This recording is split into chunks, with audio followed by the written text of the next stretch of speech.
conseguisse fazer com que todos os nossos alunos tivessem êxito, porque é esse o nosso objetivo. Mas parece que, assim, eu acredito que sempre, até que a gente mude radicalmente isso, vai haver coisas emperrando, né? E o tempo inteiro a gente vai ter elementos para dizer, para questionar por que nossos alunos não têm o mesmo tratamento, as mesmas condições, a mesma capacidade de aprendizagem, de desenvolvimento, né, dos filhos da elite. O Boaventura Souza Santos, no ano passado, no início do semestre passado, lá no meio dele, foi ele o autor, que todo ano eles chamam um pensador, né, de renome para fazer a aula inaugural, que eles chamam a aula de vivência, né, para os calouros. Aí quando eu soube que era ele, eu já tinha lido muita coisa dele, tinha vontade de conhecê-lo pessoalmente, né, ele é português.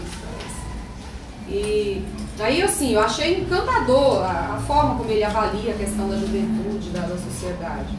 E ele está num grupo de estudo que investiga a questão do desenvolvimento da juventude no mundo inteiro. E hoje ele está voltado mais para a Europa. E ele diz, o jovem europeu fez tudo que o capitalismo mandou. Falou que tinha que qualificar, qualificou. Que tinha que ter bons índices, né, sair bem nos índices internacionais, eles saíram. Tinha que ter formação profissional, eles fizeram. Tinha que ir para o ensino superior, eles foram. Tinha que fazer mais que isso, tinha que ter uma pós-graduação, eles fizeram. E hoje o jovem europeu está desempregado. Então esse modelo de capitalismo, ele é fracassado. E a gente, às vezes, dentro da instituição, vendo a parte que nos toca, né, do fracasso escolar, aí a gente fica, né, pensando, onde é que a gente vai achar os responsáveis por isso, né? Então, às vezes a gente diz, é a família que mudou radicalmente, mas essa mudança de família, a gente também vai ter que abargar isso, trazer isso para nós e ver o que fazer com isso. Muitas crianças, muitos adolescentes não estão tendo essa cultura de família mesmo. É vergonhoso quando a gente chama, né? Quantas vezes a gente chama, vem as mães assim, quando vem, né? Quando tem a mãe para vir, quantas delas vêm, demonstram um comportamento assim, bem inadequado, que a gente vê que é uma pessoa que não está dando exemplo para os filhos. E quantos deles também tem aquele desespero, mas não consegue se aproximar mais dos seus filhos? Quantos dizem, não sei mais o que fazer, ver o que vocês fazem, porque eu não sei mais o que fazer. Então, às vezes já foram, porque esses meninos nossos têm pais, mães bem jovens, né? Então, às vezes já foram jovens que já não tiveram essa estrutura familiar. Então, tudo isso está na nossa regional hoje, né? Está dentro de nossas salas de aula. Essa necessidade que a gente tem de atender o entorno, né? O entorno hoje, assim como na saúde, a educação está a mesma coisa. O entorno hoje, o que ele faz com os seus doentes é colocar numa ambulância e mandar para o Distrito Federal. E as prefeituras hoje, em relação à educação, estão fazendo a mesma coisa. Você vai ver, Lusiana, Novo Gama, Paraíba Ocidental, tem os seus transportes do município para colocar os alunos e mandar para nós. Principalmente se tiverem deficiências. Né? Porque a política da inclusão nossa está muito mais adiantada. Né? Nós ainda mantemos centro de ensino especial, a gente ainda tem classes especiais dentro da escola. Né? Nos anos iniciais nós temos as equipes de psicólogo e pedagogo, nós temos sala de recursos, nós temos orientador em cada escola, coisas que nada disso eles têm lá. Então, assim, quando a gente pensa, não, nós estamos muito ruins, nós ainda temos muito que melhorar. Mas se a gente for olhar a nível de país, nós estamos bem avançados. Tem uma pergunta que fizeram aqui, né, quais as diferenças que nós temos em relação a outros estados. Eu vejo assim, nós temos muitas diferenças. Uma coisa que, apesar da gente já ter avançado um pouquinho, mas que a gente precisa melhorar muito, é a questão do número de alunos. Né? Então é preciso mesmo construir muitas escolas. E hoje, como o Zé Antônio falou de manhã, a prioridade da Secretaria tem sido a questão da infância, porque nós estamos atrasados em relação ao país, porque na gestão anterior havia o planejamento de construir 80 centros de educação infantil, né, que eles estão chamando de CEPIs, que é o Centro de Educação da Primeira Infância, mas era para ser construído pelo MEC, mas como vocês sabem, a interação do governo, né, a orientação política, né, era diferenciada, né, do Lula com o governo que estava no Distrito Federal, então houve assim, uma má vontade mesmo de assumir as políticas nacionais. Né, então esses centros foram todos abortados na gestão do Lula, porque em Brasília não teve como fazer, porque o governo do Distrito Federal não assumiu a política. Aí esse governo tentou retomar, mas já não conseguiu retomar como era antes, né, os 80. Então, parece que estão conseguindo reverter para 50 e poucos. Então, o Gama tem a possibilidade de construir 5, né, nós não tínhamos espaço. Todos os espaços públicos são situados nas igrejas. Todos, não sobrou nenhum. O único que ainda ficou, que era da educação, é um que tem ali do lado daquelas torres da Oi, ali, de frente à regional que nós estamos hoje, mas não tinha as dimensões. Não tinha as dimensões para construir escola. Daria para construir a regional, por exemplo. Daria para construir uma coisa administrativa, porque tem a exigência de dimensão para construir escola. Então nós ficamos sem nenhum terreno. Aí foi uma luta do Zé Antônio para tentar desafetar, né, é esse o nome, tentar desafetar alguns terrenos que estavam sendo ocupados por outras coisas para ser construído. Então o Zé Antônio conseguiu a promessa de desafetar 5 terrenos com a possibilidade de mais 3. Então hoje já tem 2 desafetados, então assim, a expectativa da gente é de que logo comece essas construções. Mas nós sabemos que a ampliação da educação infantil, ela vai ampliar o atendimento, né, das crianças que não estavam sendo atendidas, mas não vai desafogar para nós que já estamos sendo atendidos. Para nós que eu digo, CEFs, escolas clássicas e SEMs, né? Então, assim, é uma clientela nova, que ainda não está na escola, né, para as crianças pequenininhas. Então, para nós que ainda estamos aqui, necessitaria de construção, ampliação mesmo das escolas. Então hoje eu acho que é o ponto que mais pesa, né? E como eu falei de manhã, nós temos todo o entendimento de que a gente não tem que endeusar nenhuma proposta. O ciclo não vai ser salvação, né?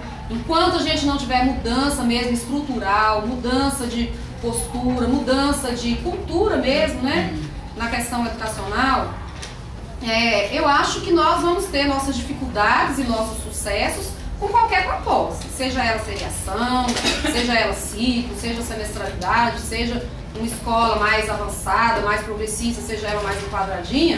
A gente tem possibilidade de êxito, tanto numa quanto na outra, como a gente tem possibilidade de fracasso também, né? Então, assim, ao se adotar a política de ciclo, eu entendo que é porque esse governo que está aí, com uma orientação, apesar, né, da junção que foi necessária para as eleições, a gente sabe que hoje, né, a gente tem um governo considerado de esquerda à frente, mas a composição não é toda, né? Não tem a Câmara, não tem os deputados, né? A sociedade como um todo e o aparato dentro da própria secretaria. Então não tem um aparato todo na mesma orientação.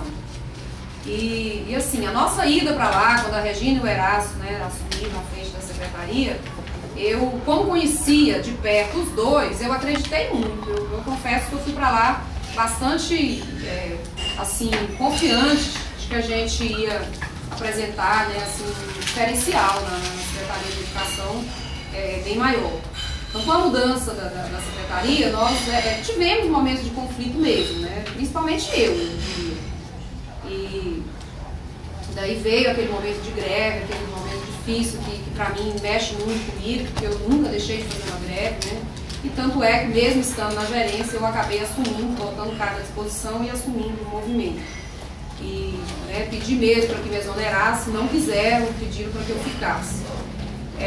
Eu vi isso como uma confiança no meu trabalho, porque aconteceu a mesma coisa com a gerente de Braslândia e eles aceitaram a exoneração dela, né? Ela foi exonerada e não aceitaram a minha, então significa que me deram um voto de confiança e não acharam tão absurdo o fato de eu entender que eu tinha participado do movimento. E entendia, assim, com toda a causa mesmo, né? Por acreditar que realmente a categoria estava desmerecida e esmorecida, né? Com aquela perspectiva de mudança, de transformação mesmo, de perceber mesmo que a gente tinha um projeto de educação mais avançado. Não tinha, então isso assustou muito a gente, porque até então não havia um projeto, como a colega falou de manhã. Assim, eles já tinham entrado com uma proposta já para apresentar, não para dizer estamos implantando amanhã, né? Mas uma proposta para ser apreciada, porque eu até entendo que numa rede com tanta gente, não tem como a gente atender às vontades pessoais de cada um, né? Por exemplo, os gestores da escola. Eu não acho que eles têm que pedir opinião para tudo que eles vão fazer. Eles têm que assim, validar tudo que eles vão fazer, mas os gestores, eles precisam apresentar proposta. Eles não podem dizer que aquilo ali já está sendo implantado, mas apresentar uma proposta para ser apreciada, eu entendo que eles têm que fazer. E tanto é que, na hora da eleição, eles precisam apresentar um projeto de gestão, né? E depois vai ser apreciado pelo grupo ao longo do processo.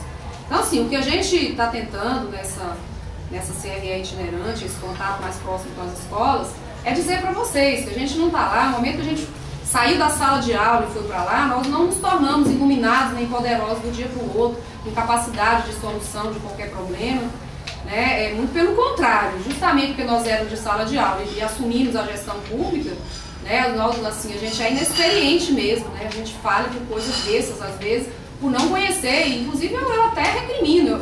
Eu penso que não deveriam fazer isso. Ao assumir uma gestão pública, nós deveríamos ter uma formação primeiro, antes de serem, ter o nome lá na publicação para assumir o cargo. A gente deveria passar por um processo de formação, tanto os gestores das escolas, quanto dos níveis intermediários, centrais. Então a gente falha muito por inexperiência mesmo. Né? Mas assim, a gente tem um entendimento que o debate, até mesmo o enfrentamento de atritos, de conflitos, tudo isso é uma coisa legítima, uma coisa normal, né, que acontece em qualquer ambiente. Então, acho que um ambiente de trabalho saudável não é aquele que não existe conflito, né, e nem debate, nem diferença de pensamentos, mas é aquele que enfrenta isso e que transforma isso em ações positivas para a escola. Então, nós gostaríamos muito de estreitar os laços com essa escola, né, assim, que a gente conseguisse contribuir com as propostas de vocês, que a gente não tem a intenção de ficar interferindo muito na dinâmica da escola, mas a gente gostaria de compreender essa dinâmica, né? Então, assim, se nós não formos mal-vindos, mal-vistos, eu gostaria mesmo de estar mais presente na escola, né? Eu e os coordenadores que estão chegando, né? Que agora a gente não está com carência, de estar sentindo o ambiente da escola mais de perto, né? E ver em que a gente pode contribuir. Porque às vezes tem coisas tão simples que a gente poderia estar fazendo para facilitar a vida da escola, mas que não chega até nós, né? Às vezes a escola está quebrando a cabeça com as coisas tão simples e que a gente lá tinha condições de resolver, de contribuir, mas sem o conhecimento da demanda a gente não tem, né, essa possibilidade. Então a gente já adiantou, né? Adiantou uma parte de manhã, então minha fala não precisa ser muito longa, mas assim, uma coisa que nós estamos ouvindo lá dentro, né, que a princípio a palavra primeiro veio aquela coisa, o ciclo seria apenas em algumas escolas por adesão. Depois veio a notícia, não, vai ser para todo mundo. Eu sei que o secretário passou por uma pressão muito grande lá, assim, coisa de que ele precisava apresentar propostas de mudanças radicais, ou então é provável que ele nem permanecesse. A gente iria passar por uma segunda mudança, ou seja, um terceiro secretário, que eu acho que seria negativo, todo mundo entendeu que seria uma coisa muito negativa para a secretaria. Então aquilo que vinha sendo pensado para fazer devagarinho, de certa forma ele foi pressionado para que se fizesse de uma vez. Então isso foi um impacto horrível para nós também, nós nos sentimos traídos, porque a gente vinha com os fóruns, a gente reunia toda semana, né, com os grupos afins lá, grupo de anos, a coordenação de anos iniciais, de anos finais, de ensino médio. A discussão da semestralidade vinha devagarinho, e implantar apenas em 2 escolas no noturno, nós só temos 2, né, que é o 102 e o Casa Grande, e seria essas 2. Depois eu queria avaliar para que se implantasse no diurno, mas diante dessas pressões, né, o secretário disse que teve que atropelar um pouco o processo. Só que isso foi um trauma muito grande para nós, para os coordenadores lá dentro. A Kátia, que é coordenadora de ensino fundamental, ela é a coordenadora tanto de anos iniciais quanto finais, né? E aí tem o gerente de anos iniciais e o gerente de anos finais, mas o coordenador é um só. Então a Kátia, que vinha trazendo uma discussão tão tranquila, porque ela é uma pessoa muito tranquila, bem respeitando o ritmo das escolas, fazendo levantamento, pedindo levantamento de interesse, quais as escolas que já estavam com a discussão mais avançada, vamos tentar chegar nessas escolas onde a gente sabe que a aceitação vai ser maior, porque a discussão já tá mais avançada. E aí, de repente, ela também foi pega de surpresa, né? Então, todos nós fomos e foi muito difícil. Mas, por outro lado, também, eu entendo assim, que eles tiveram uma ação, que eu diria que autoritária no início, mas, de certa forma, ele mostrou, né, o PNIUS com toda a sua secretaria, mostrou que alguma coisa de democrático eles levam lá na sua prática, porque na hora que veio o grupo de pressão, né, pressões de todas as regionais, aí houve um recuo grande, né? Por exemplo, anos finais, a gente teve a opção de não fazer, né? Nós tivemos a proposta de que fosse uma escola, Essa uma escola, que era o Jéssica Teixeira, não aceitou, fomos lá, fizemos uma discussão, eles não quiseram naquele momento, apenas nos anos iniciais, nos finais eles optaram por não fazer, ótimo. Né? Então, se estavam inseguros para fazer naquele momento, então que não fizesse. Até nós ficamos muito interessados que tivesse uma escola no Gama, para a gente poder acompanhar, né, a implantação. Mas, infelizmente, não foi possível, então nós não estamos tendo essa oportunidade de vivenciar a experiência da implantação esse ano. Mas, assim, a Kátia, que é a nossa coordenadora de ensino fundamental, quando nós colocamos para ela, em 2014, era 2014, ainda não está amarrado. Então, a princípio, a gente diz, vamos fazer a formação, vamos nos preparar para 2014. Mas 2014 ainda não está batido o martelo, se de fato vai ser obrigatório, se vai ser em todas as escolas. Então, ainda é tempo das escolas expressarem suas vontades, né? Para consubstanciar o projeto para 2014. Ele não está amarrado.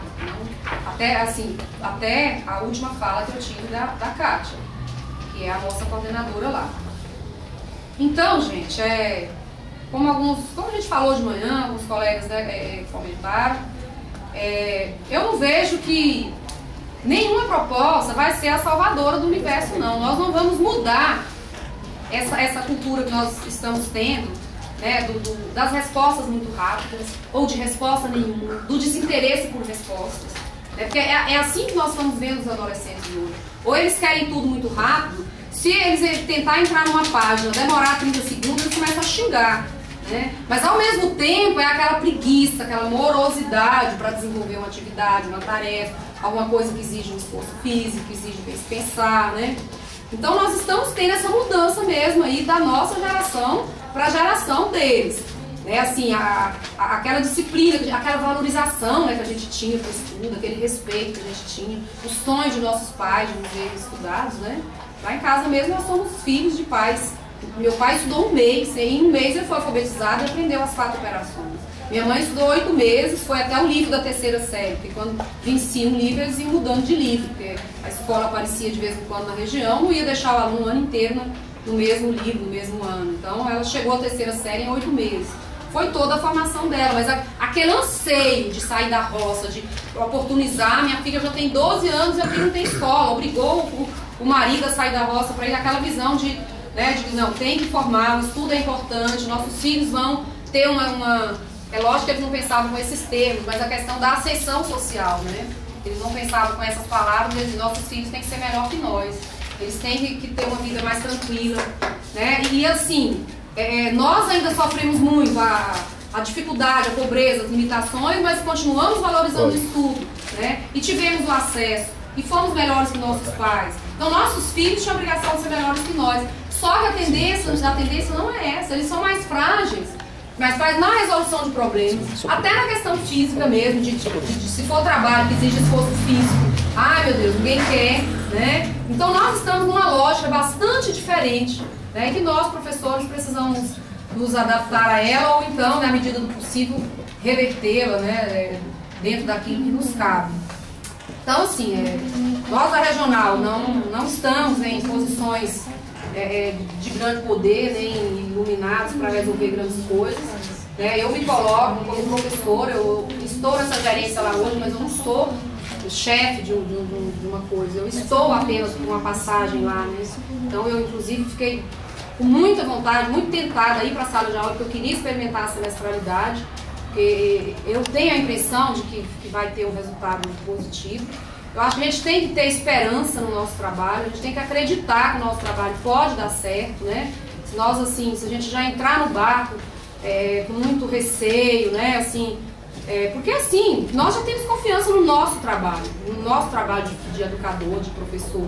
Então as políticas governamentais interferem até certo ponto, mas na nossa relação professor-aluno, ela não muda muito, né? Poderia mudar para melhor, se as condições fossem melhores.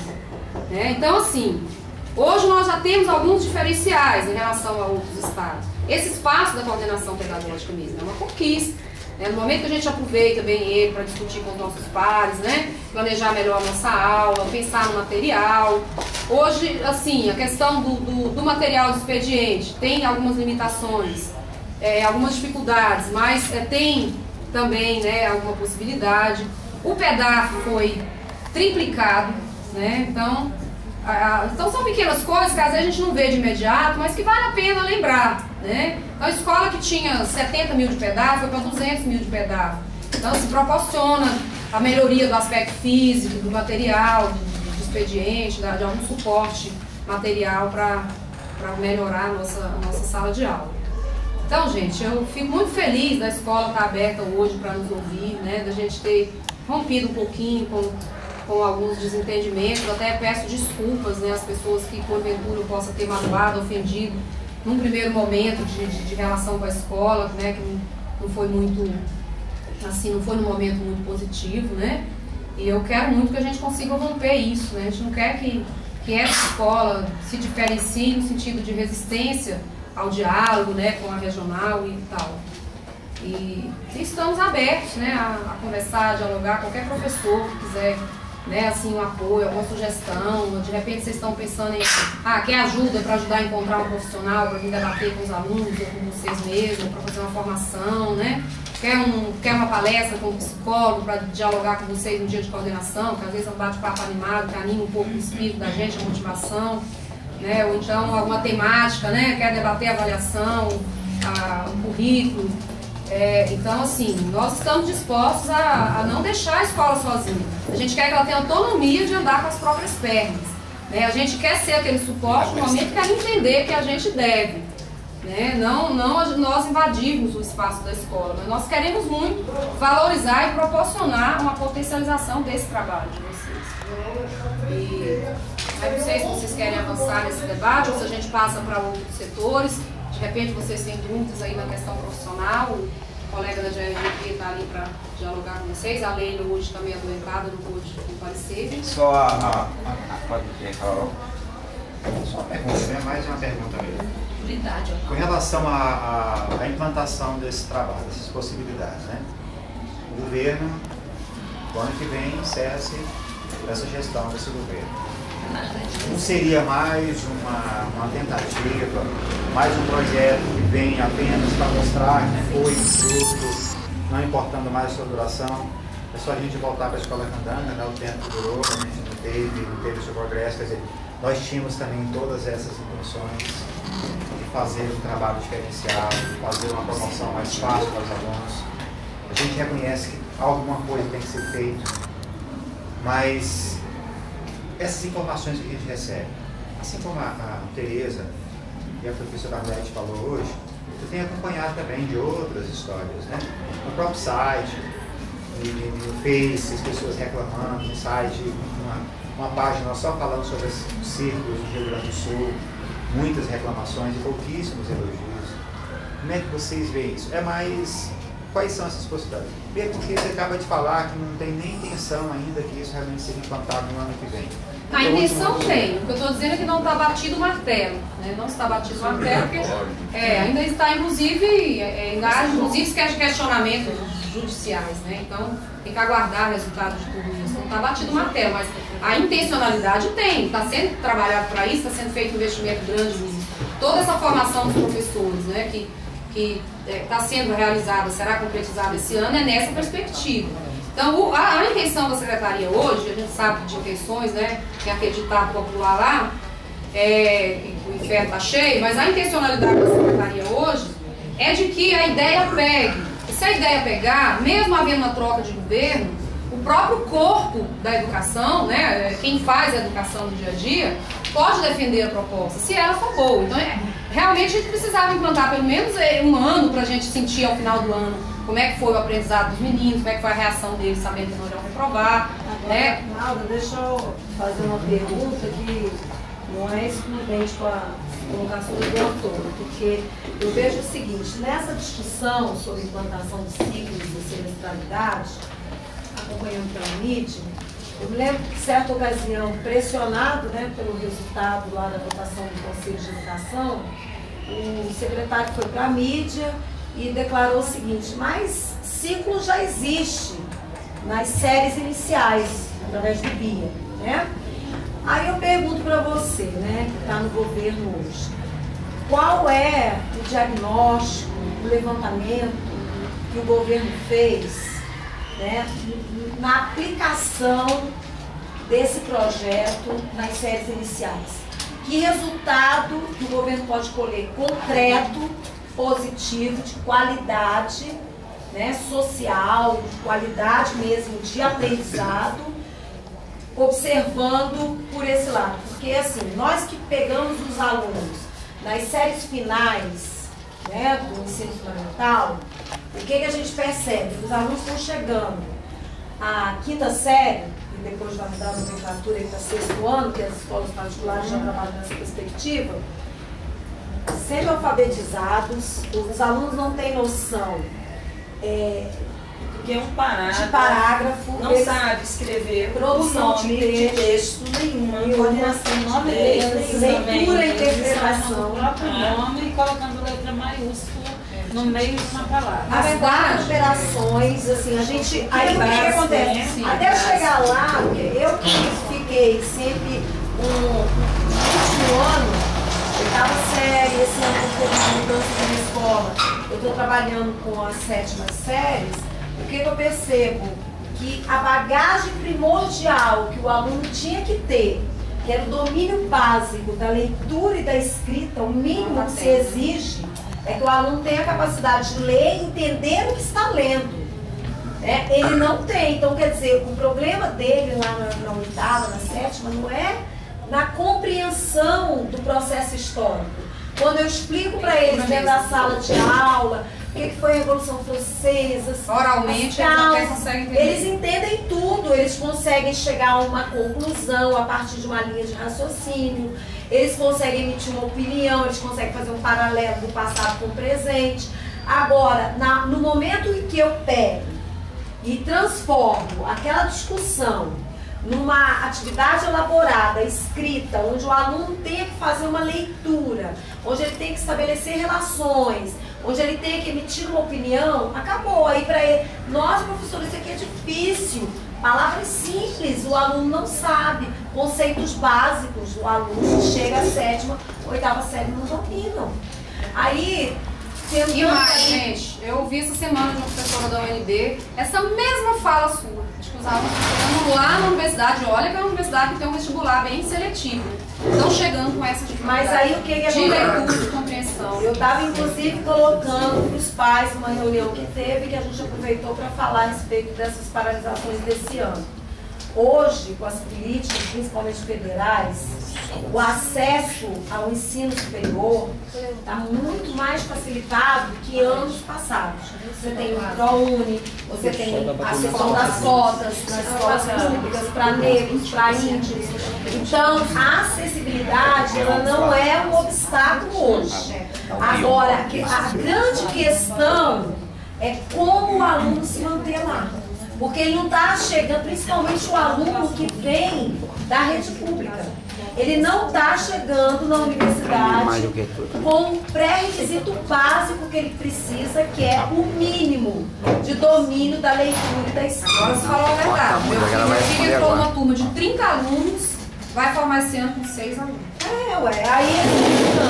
Aí uma outra questão que eu quero colocar também, para que você fale um pouco a respeito dela. Além dessa questão que foi apresentada, né? Não ligou para ele não, né? Me deixa também preocupada.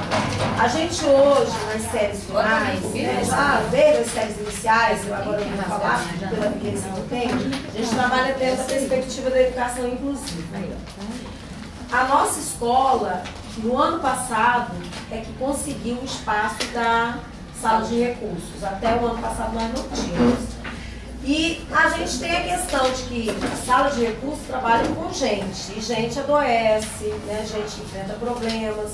E quando esse pessoal, né, que é um pessoal já limitado, dessa sala de recursos, não pode estar aí acompanhando o cotidiano, por uma questão de saúde e tudo mais, que é direito de todos nós, o que acontece? O professor fica desassistido. A situação já é precarizada, né? Porque você tem um professor na sala de recursos para dar o atendimento ao universo de uma escola como a nossa, que atende mais de 2.000 alunos, e onde vem avançando essa perspectiva da inclusão. em função da política do governo local para as escolas de ensino especial. Então, acho que a grande questão é como que, dentro da sala de aula, a gente vai conseguir dar conta de trabalhar com essa diversidade cada vez maior, né? Sendo que o professor, ele não encontra os recursos vocês estão e as condições Contrário, necessárias. contrário. Vira aí. Dois. Os dois estão apresentando adoecimento, problema de atestado? Na realidade, eu acho que até hoje eles não trabalharam. Então, eles marcaram os atendimentos, conversaram fizeram reunião com os pais, né? Marcaram os atendimentos. Só que aí os alunos têm vindo para os atendimentos e eles não estão sendo feitos no turno contrário, né? Pois é, essa informação. Você vai rasgar minha tabela por quê? Posso saber? Fecha o anel, tem que fechar.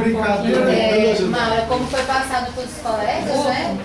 Todas as vezes foram com o atestado médico. Mas mesmo assim, né, como a Zâmbia falou, o adoecimento ninguém o prevê, né? Qualquer um pode adoecer, mas isso não justifica o aluno ficar sem atendimento, o professor ficar desassistido, né? Então, de fato, assim, acho que é importante você relatar pra gente, viu, Leôncio? Relatar a situação pra gente, porque é possível fazer substituição, sim. Né? Nós vamos tentar fazer isso. No caso, das duas áreas. Nós temos tido muita reclamação dos pais, porque vem e nunca está aqui, deixa o aluno aí. Quem é melhor para filmar ela? Eles estão sempre afastados. Só para segurar. Tremendo. Semana é um momento quase de baixo. Não, é preciso relatar tudo isso, né? Ir registrando, porque a gente vai somando alguns registros. Não, do jeito que está, não está atendendo a necessidade da escola, então é preciso mudar a situação. E a gente tem aluno que está vindo de... que é? Engenho das Lajes. Porque, na verdade, quando o professor de sala de reposição do licença médico, ou então tá uma carência mesmo, o aluno daqui deveria estar sendo atendido em outra instituição. Ele não pode ficar sem o atendimento. Então, se os professores não estão atendendo, eles devem ser encaminhados para outra instituição. E isso é com a gente lá, com a Venusa, com a Luzia, que são nossas coordenadoras de educação inclusiva. Então, elas vão ver quais as classes que têm vagas, né? Os professores de SEC podem atender até 25 alunos. Né? Então, assim, acho que nem escola nossa de SEC está com 25 alunos. Né? Elas têm capacidade para atender alunos de outras escolas no momento desse. É lógico que talvez vocês, professores, tenham uma dificuldade maior desse atendimento, porque como ele já está lá, o espaço de atendimento dele é lá, vai ficar difícil para vocês irem lá, mas ele tem que estar disponível para isso. Se vocês precisarem irem lá, tirar uma dúvida, bater um papo, conversar sobre algum aluno, né, esse professor tem que estar aberto. Então, o direito do atendimento ao aluno não pode ser negado, não. Então, se o professor está de licença, a gente precisa encaminhar para outra escola. E se for uma coisa muito frequente, que se ficar se arrastando, aí nós temos que substituir mesmo. Né? Porque senão a sala fica sem atividade. A gente poder saber quais são as relações, quais são as habilidades.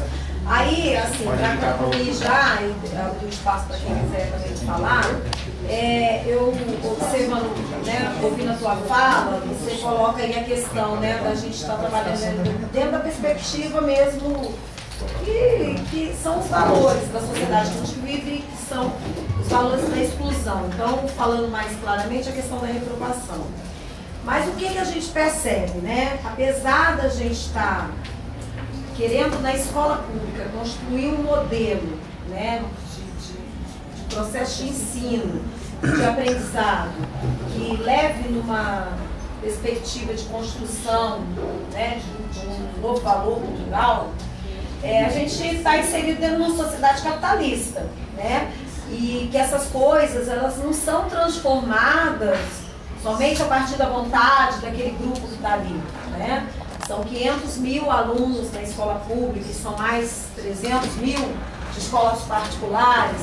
Não há, de fato, no projeto hoje federal nem local, uma perspectiva de resgate da educação de fato como direito e não como uma mercadoria, porque se essa perspectiva de fato fosse a que norteasse esses projetos, a gente teria aí a transformação cada vez mais da educação de fato num serviço oferecido pelo Estado. E não é o que a gente vê, né? E aí o que acontece nessa perspectiva aí? Acontece que a gente fica acreditando de forma utópica, né, de que a gente vai conseguir transformar a sociedade a partir do momento que a gente mudar a nossa prática aqui dentro da escola. Só que a gente, será que está preparando esse aluno para os desafios que o esperam lá fora? Porque quando chegar lá fora, o concurso público, ele vai exigir dele conhecimento. Quando chegar lá fora, para ele entrar na universidade, mesmo com todo o sistema de cotas que existe aí, garantindo esse tratamento diferenciado, ele vai ter que provar conhecimento. Vai ter uma nota, né? Então, assim, eu acho que às vezes a gente fica tentando, assim, trazer alguns elementos ideológicos, né, que a gente acredita, que a gente pensa que é possível transformar, mas que a gente está lidando com pessoas que têm sonhos também, né, pessoas que desejam também ocupar. Tem uma aluna na 7ª, a Giovana, que eu achei lindo, assim, no meio do caos, daí ele já falou assim, professora, eu quero ser procuradora da República. Eu falei pra ela, eu só quero que você lembre que eu fui sua professora. Mas a Maria, o trabalho não foi feito. Então, é essa questão, entendeu? Então a gente está trabalhando uma perspectiva, vamos eliminar todos esses valores da exclusão, porque a gente quer transformar essa sociedade, e a gente acredita que somente pelo trabalho do professor da escola pública a gente vai conseguir transformar tudo que está aí. Mas olha o projeto do governo federal, ele continua um projeto capitalista. Olha o projeto do governo local, continua capitalista. Então, como que a escola, né, vai dar conta disso sozinha? Não, gente, começando, né, as respostas. Começar de baixo para cima, então, para ficar mais próximo desse comentário final seu aí. Assim, primeiro eu acho que a gente tem que eliminar totalmente essa ideia de que a escola vai dar conta de transformar a sociedade. Isso aí, Paulo Freire, que a gente, né, tanto confia ele sempre disse isso, a escola não vai transformar a sociedade. A escola vai transformar minimamente pessoas, e essas pessoas, se quiserem, vão transformar a sociedade. Então, assim, nós temos a certeza absoluta de que nós transformamos muita gente. Quem passa por nossas mãos, por nossas salas de aula, a gente muda o pensamento deles um pouquinho, e na minha concepção, esse é o principal papel do professor. Quando a gente consegue conscientizar o aluno de que a condição existencial dele, é ele que é responsável por mudar, é ele que tem que querer, que galgar, que buscar, não naquela linha neoliberal de dizer que todos que lutam vai ter oportunidade. Claro que não, foi o que eu coloquei, né, em relação ao que o Boaventura falou. O jovem europeu foi nessa, de acreditar que bastava ter o esforço pessoal que ele ia vencer. Ele teve esforço pessoal e continuou fracassado, porque não tem emprego para todo mundo. Assim como hoje nós não temos universidade para todo mundo. Então, o que fazer daqueles meninos nossos que a gente sabe que uma boa parcela deles não vai para a universidade? Então, tinha que ter outros elementos, tinha que ter outras portas, tinha que ter a formação profissional com caráter de terminalidade, mas com possibilidade de avanço, para aqueles que não se interessam, ou que não têm condições, ou que não estão nem aí para a universidade. Mas eles seriam uma pessoa incluída. Hoje nós estamos perdendo mão de obra em várias áreas. Quem serão nossos pedreiros, nossos diaristas? Eu teria que qualificar, valorizar esse trabalho, mas eu não poderia deixar de existir. E, no entanto, com essa coisa de que todo mundo tem que ir para o nível superior, de certa forma, faz aquele que não vai se sentir fracassado, sentir não, faz ele ser fracassado mesmo. E criar essa ilusão de que é o esforço pessoal que vai fazer a pessoa ser diferente do outro. Mas ela só vai ser melhor, só vai ser diferente enquanto tiver a exclusão, enquanto tiver a desigualdade social. Se a gente tivesse um mundo mais igualitário, a gente tinha que entender e valorizar os diversos espaços, as diversas formas de atuação, independente se é lá na construção civil ou se é lá no consultório médico. Mas nós não temos isso. Então, como fazer para que o nosso aluno não se sinta tão excluído, como você falou aí? Como fazer para a gente ter a educação como direito e não como mercadoria? Só fazer um parênteses aí. A minha irmã, discípula em Minas, para o Estado, a trabalhar para o Estado, porque lá é Estado e município, ela trabalhar para o Estado. E essa angústia minha, ela pegou e falou assim, não fica desse jeito não. Nosso país precisa de trocador de ônibus, de gente para trabalhar no comércio, de gente para varrer rua, de gente para arrumar um jardim, de gente para limpar uma vidraça. Eu fiquei triste porque eu não quero que meus alunos façam isso. Eu quero que meus alunos vão para o UNB. Pois é, como vem aqui. Eu não quero que eles fracassem na escola. Mas nosso país precisa disso. Eles têm que... Pois é. Aí então, eu falo pra você que tem um projeto... vai gerar isso. O que eu falo pra você é que a sociedade capitalista ela tem um projeto muito maior, né? A questão é de que os nossos alunos que não estão conseguindo ir para a universidade, eles também não estão conseguindo fazer isso. Eles estão indo para nada. Eles não estão se formando para os serviços que, como a gente aqui, né? A gente ranqueia, seleciona as atividades do bem, as atividades menos respeitadas. Eles não estão indo nem para menos respeitadas. O que vai varrer a rua? Por que eu tenho que ser menos respeitado do que o advogado, do que o médico? Não vai na questão do ser respeitado. Porque a filha da Suzana mesmo morou 3 anos na Alemanha e lá é assim. Mas só que quando chega aos 10 anos, eles separam. Então, assim, Fabiane, mas eu que fiquei no meio, vamos supor que eu fiquei... Nem o intelectual e nem Eu posso passar para cá para ser um ministro, um procurador da justiça? Lá eles têm que... Não. Se você ficou aqui no médio, mas o país, aí que ela questionou, no meu país não é assim. No meu país não é assim, todo mundo é igual dentro da escola. Não, mas aí onde que eu quero chegar, né? Na palavra da Zana, que é educação como direito.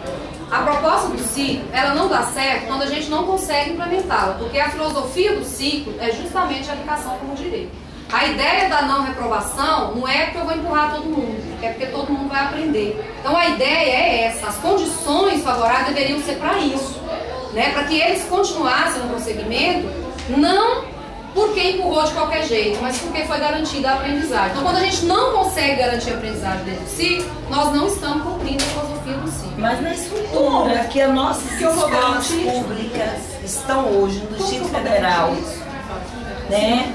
Ela tem condição de chegar, se ela não for mudar, de garantir essa qualidade que vocês estão querendo? Pois é, não é nós como estamos querendo, sabe? É a qualidade. Eu estou dizendo assim, querendo. Quando você diz vocês estão querendo, assim, dá a impressão de que eu pensei isso aqui e estamos aqui empurrando isso, né? Eu acho que a qualidade, todo mundo está querendo, né?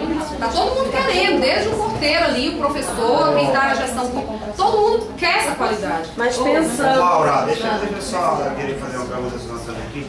Mas a verdade é a seguinte, de manhã quando eu estava falando, realmente você falou a questão, ela não vem como salvadora dele. Não é salvadora. Agora você sabe que isso é tipo do ser humano, que toda novidade traz um certo medo, né? Um certo medo. E até então, eu, por exemplo, não sei qual vai ser a dinâmica. Eu sei que a maioria ali também não sabe como vai ser essa dinâmica dos ciclos em si. O nosso medo talvez seja esse mesmo que alguém já deve ter falado aqui, de camuflar. Será que vai camuflar a reprovação? Será que o aluno realmente vai ter aprendizado nesse sentido? O que nós queremos de fato para a escola pública? Que seja um conhecimento elaborado ou que se forme apenas aquele genérico que sabe realmente fazer essa atividade do menino mais rápido possível, né, para diminuir a despesa do Estado. E a garantia? Que garantia? Deixa eu só concluir aqui. Eu queria que você, por exemplo, falasse aí dessa questão, entrasse mesmo em detalhes, talvez, já que deve ter uma minuta ou algo assim de projeto, né? Como seria a dinâmica mesmo desses ciclos para a escola pública?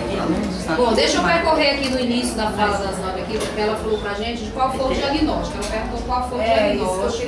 Para que a secretaria tomasse essa medida de ampliar o ciclo. O diagnóstico partiu do BIA, né, que foi implantado em 2005 em Ceilândia, nas demais regionais em 2007. Então, chegou aqui no Gama em 2007. As crianças que entraram em 2007, 2008, 2009, 2010, 2011, então foi 2008, porque elas terminaram o BIA em 2012, então o Gama foi 2008, 2008, 9, 10, 11, 12. Então as crianças que vocês estão recebendo hoje no 6º ano foram as crianças que começaram no BIA. Aí, lembra aquilo que eu te falei. Então tá, então assim, hoje vocês estão tendo a oportunidade aí de fazer a avaliação de vocês, né? Mas qual foi a avaliação que o governo fez? Antes de implantar o BIA, a média de reprovação nos anos iniciais no Distrito Federal era em torno de 15% no primeiro ano, 15% no segundo, 15% no terceiro. variava de regional para regional. A nossa regional, por exemplo, puxava esse índice para cima, porque a nossa regional era mais de 20% em cada ano. Aí implantou o BIA, foi aquele tumulto, aquela agonia, igual tá todo mundo passando agora.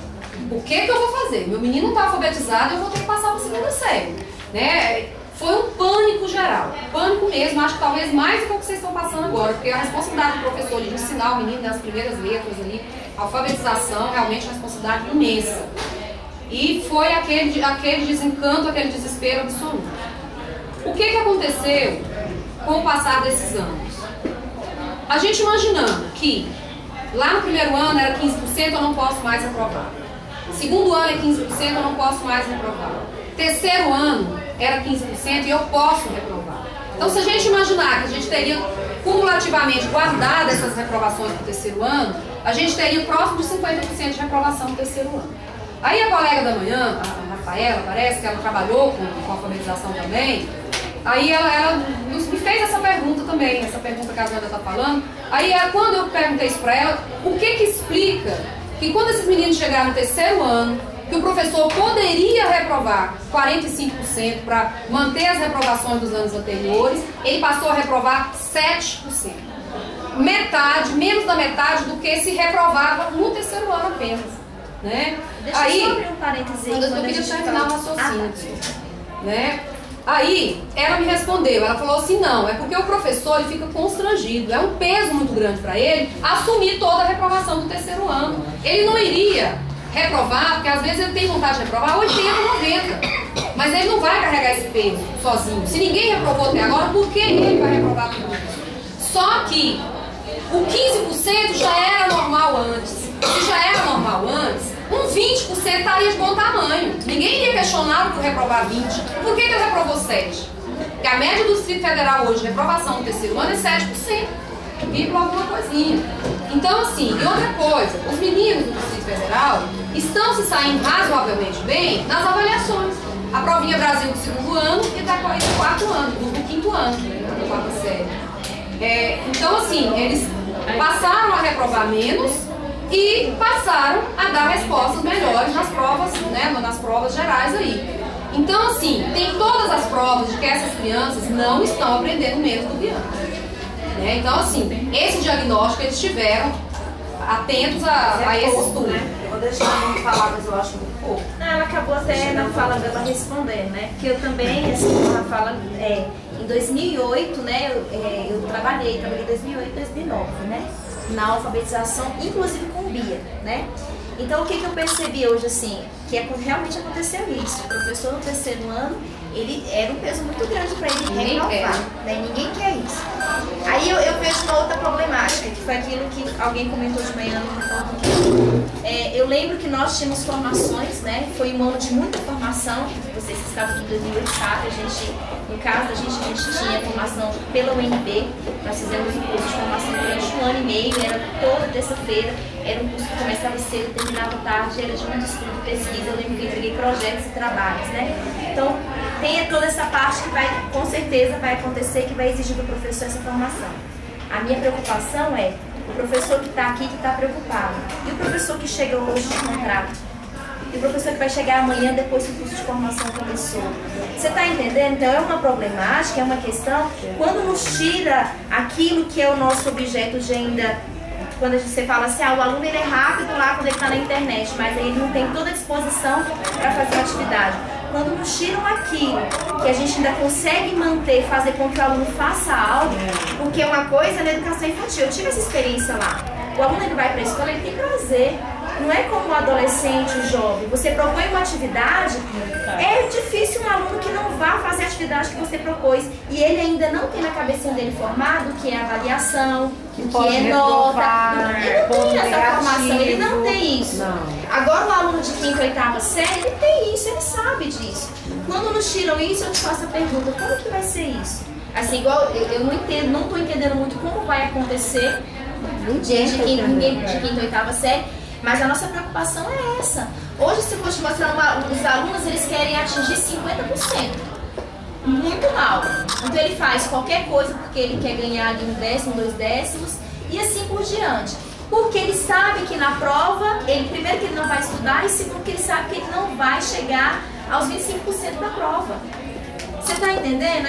Quando nos tira essa questão da avaliação, e aí, como que vai ser? Porque na educação infantil é uma realidade, a disposição do aluno é outra. O acompanhamento da família sala de aula, de que exatamente, de que o pai traz, o pai participa da reunião. De quinta a oitava série, gente, é outra realidade. Né? E essa certeza de aprendizado? Eu quero saber essa certeza que a Laura está jogando. Gente, qual certeza que eu estou jogando? Não, você colocou palavras na minha boca. Não costuma apelar, não, mas você colocou palavras na minha boca. Ninguém está garantindo aprendizado aqui, gente. Foi a minha primeira fala.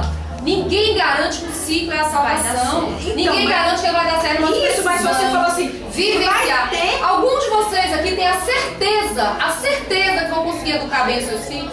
Tem a certeza que ninguém vai levá-los para o mau caminho? Eu nunca tive essa certeza e hoje agradeço a Deus pelo mais novo, ter 21 anos e ninguém foi. Né? Que eu sei que o médico foi muito meu, mas